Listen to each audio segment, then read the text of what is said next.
வணக்கம் திருச்சி மக்களே, நான் உங்க நம் நிலம் முத்துக்குமார். திருச்சி மாநகரின் மையப்பகுதியில் அதிவேகமாக வளர்ச்சி அடையும் மேல கல்கண்டார் கோட்டையில் அமைந்துள்ள பிரீமியம் ரெசிடென்ஷியல் பிளாட் நம்ம மூகாம்பிகை நகர். திருச்சியின் ரயில்வே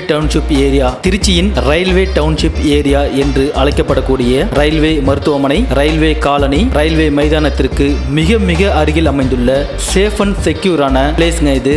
நமது லேஅவுட்டில் இருந்து 1 கிலோமீட்டர் தொலைவில் Ponmalai weekly market, Manjathidal railway station, 2 kilometre தொலைவில் CSI matriculation school, holy cross girls school, 3 kilometre தொலைவில் Kendriya Vidyalaya golden rock, Philomena middle school, Urumu Dhanalakshmi arts and science, Velan speciality hospital, 5 kilometre தொலைவில் Trichy international airport, Jamal Mohamed college போன்ற பிரபல பள்ளிகள், கல்லூரிகள் மற்றும் மருத்துவமனைகள் அனைத்தும் மிக மிக அருகில் அமைந்துள்ளது. குறைந்த பிளாட்ஸ் இருக்கிறதுனால உடனே புக் பண்ண மூகாம்பிகை நகரின் சைட் மேனேஜர் திரு முத்துக்குமார் அவர்களை தொடர்பு கொள்ள ஸ்கிரீன்ல தெரிகிற நம்பருக்கு கால் பண்ணுங்க.